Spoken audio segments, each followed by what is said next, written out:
That little old bookshop in Frenchtown, the Book Garden, is the home of Rivertown Radio Theater. Tonight we will perform Act 3 of I Want to Be Batman, an adaptation of a story written a long time ago by a very famous author who, unfortunately, no one has ever heard of. In the first act of this piece, two characters encased within their personal Batman mojos were introduced. One was Jean-Francois. Jean-Francois, of course, is now dead. Simply put, he was murdered. And yes, it was Jason Dowd who put the finishing touches, mustard and all, on Jean-Francois. A second dead body appeared the next morning, and those of us who have only read the first few chapters of the book have no idea who that was. The second Batman wannabe is Giorgio. He's still with us, and you'll hear more from him soon.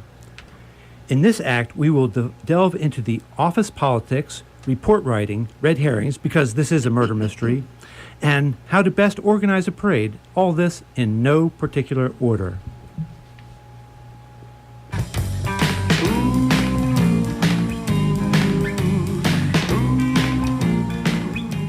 In Act 2, Inspector Gervais was the man Sheriff Dion called for as the ambulance carried him away, ruptured ulcer and all. The inspector is now in charge of solving what appears to be the murder of two men as he battles the press, office politics, and the medical examiner in no particular order. Have a listen as he discusses the situation with two junior officers who have been assigned to help him, Jean Bedard and Francois Bélanger. If you want the absolute truth, be prepared to suffer the consequences. I agree. It is no longer the Fourth Estate that dictates by decree. Now we have the Fifth Estate, which saves us from the consequences of making up our own minds. Apparently, we are now subject to interpretive truth. Thank you very much. My father hated the press. He would rant about these rich guy publishers who sit back in their chairs, mixing their vodka with vermouth and olives. I agree. Everything is mixed for smoothness. I bet they never drink single malt. It's always blended whiskey for that crowd. Reporters soundbite and pasteurize. It seems processed truths can be more easily digested. Of course, these truths are skimmed to a point where the good parts, the parts with most of the flavor, are missing. Now, look at this headline. Talk about trying to sell papers. Vigilante on the loose. Ugh, merde. A vigilante hero roaming the streets at night, preying on debauchees, helping to keep the city's children safe. Yeah. The article goes on to mention vigilantism was needed since the liberal-minded mayor saw fit to balance the budget at the expense of the rank-and-file police, of course. On the other side of the spectrum, the liberal paper chastised the hawkish elements in the city government for not being sensitive to the needs of the gay community. Damned if you do and damned if you don't. Both wrong. Is this what's bothering you today? Not so much their storylines, it's the misquoting that turns my stomach. What? Misquotes? Who were they misquoting? Yeah. Me again. Look at this. According to Inspector Gervais, that's me. It is quite possible that a professionally trained vigilante, or a vigilante group, is on the loose preying upon the more liberal-minded elements of our society. I did not say this. According to Mr. Webster, truth is a noun. It is something that maintains fidelity to an original or standard. Truth, Mr. Webster goes on to define, is reality. The problem with this definition is that everyone has a different perception of fidelity, not to mention reality, and therein lies the rub. This variation in perception is what made it possible for Jason Dowd to operate. You see, Jason was a newspaper reporter. He liked his job. It was easy. All he had to do was sit in his chair and make up storylines without actually doing the legwork. There's nothing wrong with making up stories, unless, of course, you're handing them off to non-fiction editors. As Inspector Gervais sat kvetching with his subordinates, the source of these misquotes came to mind. It was their previous day's conference call with Monsieur Prulou and Monsieur Dowd, representatives of two quite different newspapers. Yes, there were two bodies found in the morning in question. Prulou here, the press. Can you give me the time of death? The exact time of death has not been officially determined, but it is safe to say they died at roughly the same time. Doubt, Examiner. Now, with 2 murders in the same part of town at the same time... Let's cut this off before it gets started. We have no way of knowing at this time if the deaths are related. 2 gay men, and they're dead? And you're saying? I want to be perfectly clear on this point. We don't know if they're both homosexual.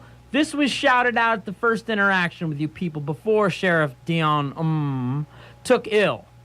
We're looking into it now, and we must stress at this time, if it proves that they were both homosexual, we don't know if this is germane to the investigation. Mm-hmm. How about the cause of death? Any information on that? We do not know for sure at this time.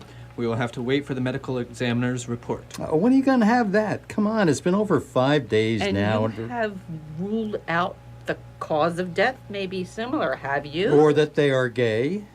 Is there a vigilante on the loose? A vigilante? So you are saying there is a gay vigilante? No, I did not say there was a vigilante. The interview went south from this point on, and by the time it ended, all Christian could say was, "Please don't print any of this," which, of course, they did. The reporters did hit on the tardiness of the medical examiner's report. This is why Inspector Gervais left Jean and Francois to their assigned tasks, while he braced himself and headed off to catch the elevator to the underworld. The medical examiner's office was in the sub-basement, the sous-sol. Why do we keep dead bodies in the sous-sol? There's no reason they have to be down in the sub-basement. They could be up on the first floor. Nice large windows up there, plenty of sunlight, some potted plants and sunshine would liven the place up, eh? The elevator doors opened. On the far wall, a sign was taped. STYX. Styx, it read. As the sign indicated, the inspector felt as if he was about to cross the river of eternal damnation. Another reason he hated the morgue immediately smacked him upside his nasal passages. God, I hate that smell. Formaldehyde in the morning smells like purgatory. The bodies here are patiently waiting for us to finish so they can be properly interred. Funny. The closer I get to the corpses, the less rational I become. Just 1 day earlier, the inspector had received a cryptic message from the assistant medical examiner. The note insisted on meeting in the basement, on the examiner's home court, but it didn't say why. Urgent, it had proclaimed, but don't come until Friday at 800 or all might be lost. What is he up to, and why hasn't he filed a report yet? Urgent, but don't come for 24 hours? What a crock of... And where is Dr. Hess? The flippin' chief examiner should be in on this. What a personality coup we have with this medical examiner's staff. First we have Hess, an Austrian neocon, and he brings in Chandra, a Dalai Lama wannabe, and a host of orderlies whose reverence for the death all around them would make trash-talking stand-up comics blush. Are we blessed to have such an eclectic set of fringe personalities manning the posts down here, or what? Inspector Gervais passed a room which smelled of death and faba beans, the latter which was being devoured by a group of orderlies. He rapidly moved on, all the while trying to keep the contents of his stomach in place as he searched the nether reaches of the basement for Chandra's office.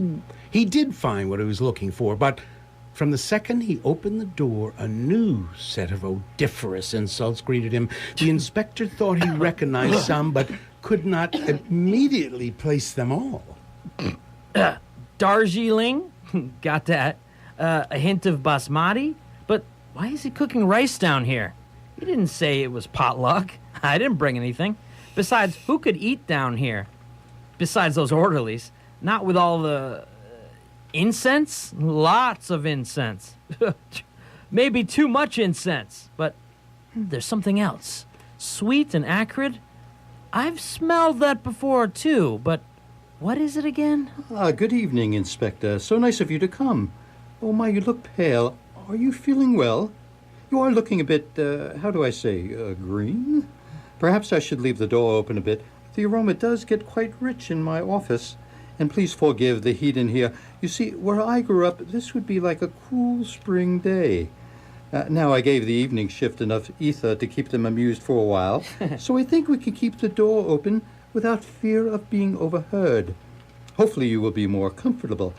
Je commence. Dr. Chandra began with a short dissertation of his time in the country, including his imminent retirement, and then asked... Do you understand my position? Christian didn't understand where the man was headed, and really only wanted one thing: the autopsy report. Oui, what I am trying to tell you is about this case, about the report. Then perhaps you should get to the point. Before responding, Chandra swiveled his chair so he could access the credenza behind his desk. He pinched a few flakes of what appeared to be parsley from the middle of 3 small bowls, and while crushing the leaves between his thumb and forefinger, he let small bits fall onto a pile of smoldering ash in what appeared to be a hookah. Do not worry, Inspector. Configured just so, this becomes a little more than an incense burner. I hope you like it. My own blend of incense. I get most of the ingredients in that shop. Does it not seem curious to you that we are working together? You were personally selected by the mayor, or perhaps I should say Mazarin, the mayor's henchman, to assist in this most interesting case. Feeling light-headed from whatever was emanating from the hookah, Christian tried to assimilate what he had just been told. I did not know that. I thought you were covering because Dr. Hess takes so much vacation this time of year. Ah, yes, our good doctor rarely misses a Thule Society meeting, but they're harmless, really, just a shadow of the former threat. Inspector Gervais had no idea where the conversation just went, and so he looked around the office for a rabbit hole. Finding none, he tried a different approach. He inhaled deeply, hoping to level the playing field before asking. Well, why did the mayor specifically ask for you?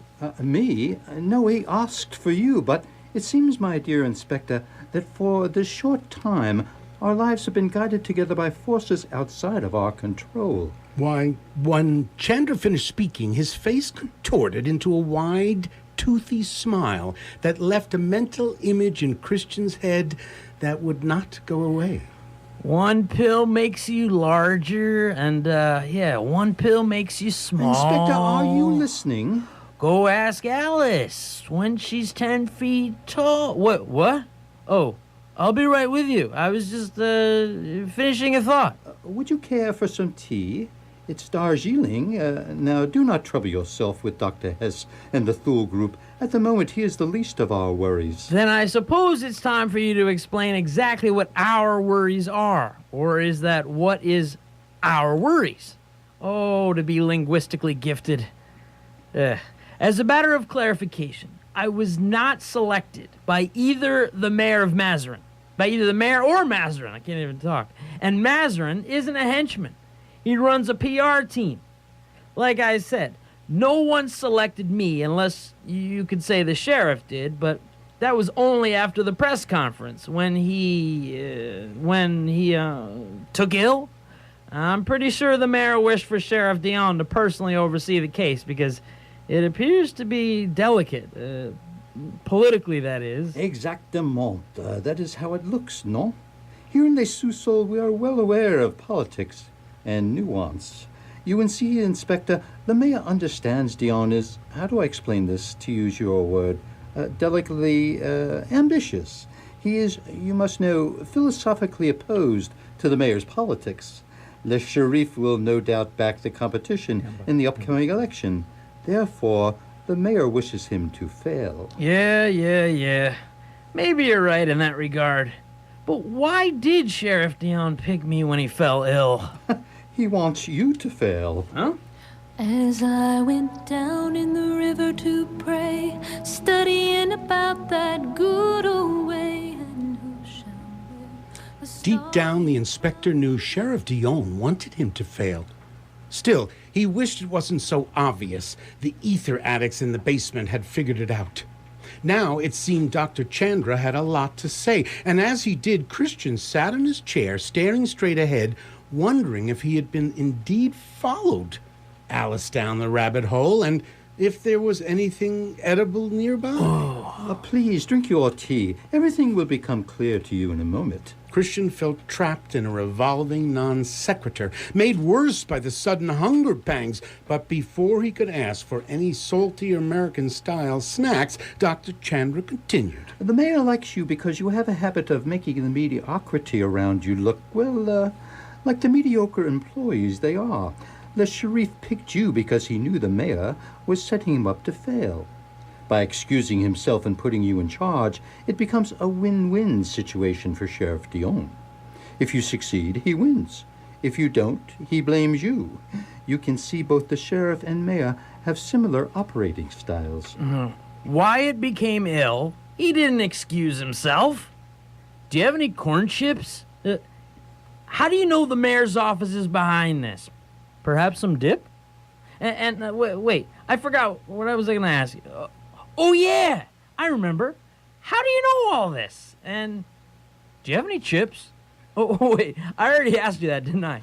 Eventually, the inspector did get the report he needed, which, of course, opened up an unexpected can of worms. The body, that's JD1, was indeed struck in the right ear with a blunt object which we believe to be the hard sausage found near the body.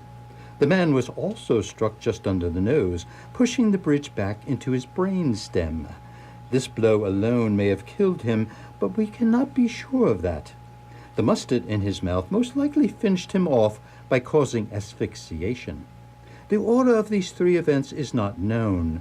Preliminary analysis of the mustard showed nothing on the mass spectrometer that would suggest poison, though the analysis suggests the brand used was somewhat out of the ordinary. Perhaps it is an imported variety sold at specialty type stores. As with the mustard, a brand match for the sausage didn't appear to be an ordinary label. If I may be so bold, let me put forth a theory. The assailant purchased both of these items from an Italian specialty store. On the second body, JD2, there was no evidence of foul play. Cascatudite? When excited, Inspector Gervais' native language seemed to take over. I'm glad I still have your attention, and that I know a bit of French.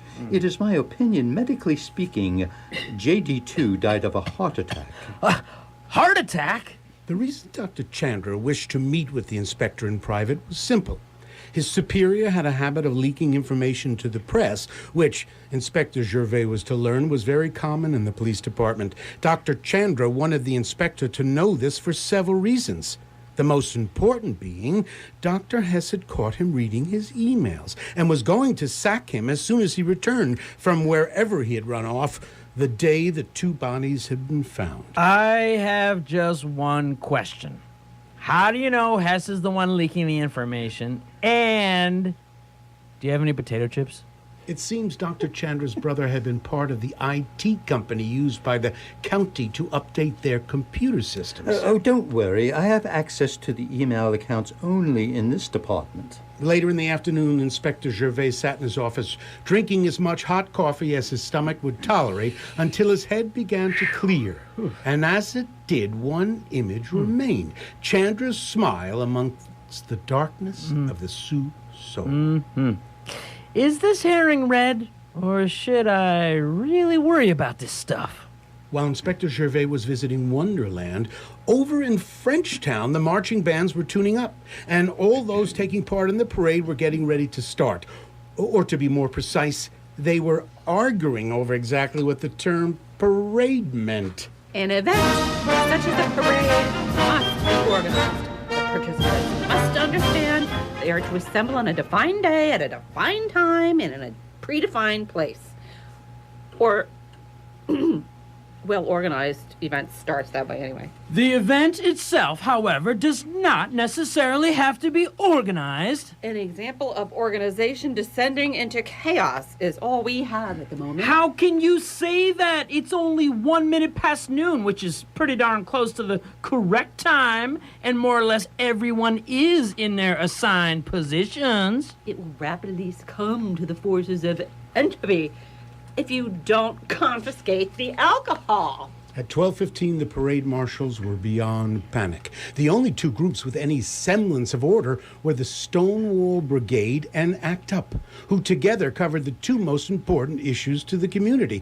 The rest of the registered entrants were milling around in circles looking for duct tape and mirrors. Many were hungover, trying to find their respective troops. By 12:20, the parade line stretched a good 100 yards along the banks of the Delaware. The Grand Marshal could wait no longer, and the command to begin was given.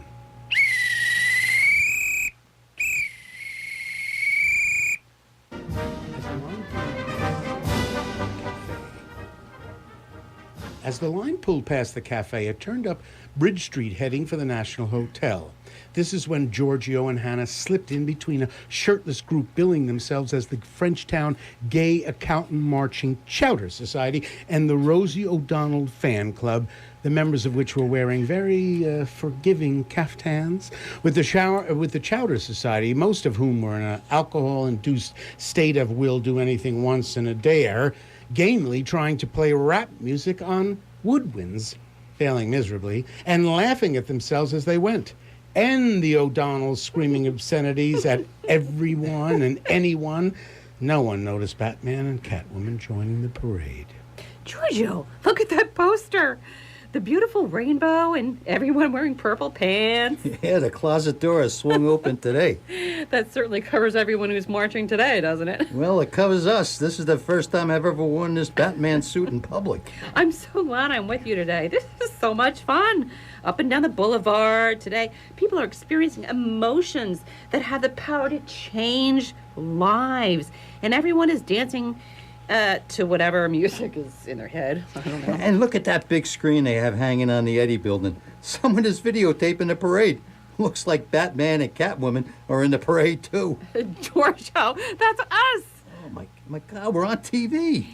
If the parade was populated with exhibitionists before the television cameras were noticed, there was no word in the French, Italian, or English dictionary for what ensued after, except for one Catwoman who buried her face in her Batman's chest and awkwardly tried to pick up the pace those around her had debauched to their heart's content. Hannah, look, isn't that the guy from karate class? As if I'm falling for that. I don't want anyone to see me. You're Catwoman. No one will know who you are, video or no video. Seriously, look, he's up there in the press box. I didn't know he was a newsman. Who? The guy from our karate class. Look. Jason Dowd was with the press corps covering the parade and had just seen Batman pointing up at him from the crowd. Oh, it's him. I cannot believe it, but it is. It's him. Definitely the same costume crusader I saw bending over my victim. Yes, definitely. That gut of his is a dead giveaway. Giorgio, caught up in the festive mood of the parade, took his mask off and waved it in the air, trying to draw Jason's attention. This he certainly did. Oh, my, that's the guy I beat up in karate class. Phew. Well, I'll be. If he saw my face that night, I'm screwed. I've got to get ahead of this game. By the time Hannah did look up, Jason was long gone. Where? I don't see anyone from karate class. I can't believe I fell for that. No, honestly, he was there. I wonder where he got off to. Giorgio only wondered for a second or two. He was having too much fun to really care. For a while, that is. You see, some people, when things are going extremely well, are in a too good to be true well. It is their belief that is indeed too good to be true. This may be why a few hours later, as he was climbing the stairs to his apartment, and yes, Hannah was still with him, Giorgio suddenly flinched. Giorgio, are you okay? Yeah, sorry. I just thought I saw something fly by. You didn't see anything back there, did you? No, but I do see something up ahead. The door to your apartment is open, and there's a police officer standing in the hallway. Good evening. I'm Detective Bedard. I'm with the County Sheriff's Department. Are you Giorgio Attardo? Oui, c'est moi. Is this your apartment? Giorgio had to check the number on the door twice before responding. Oui, c'est ça. Sir, why are you speaking French? Je ne sais pas. Do you run a specialty food store over on Race Street? All food is special. Neither the police nor Giorgio would ever know if it was Jason Dowd who had called in the anonymous tip. At the moment, Batman and Catwoman didn't care. All they wanted to know was why Giorgio was being placed in handcuffs. It's all about the mustard, Monsieur Tardo. Wait a minute. The mustard I sell in my store is top-notch stuff. No one in town sells a better brand. That may be true, Monsieur Tardo, but the brand our crime scene text just found on your shoes matches a brand they are very interested in. And you, mademoiselle, we're going to need a statement from you before you can leave. Hannah, call my father. He'll know what to do. He's a lawyer.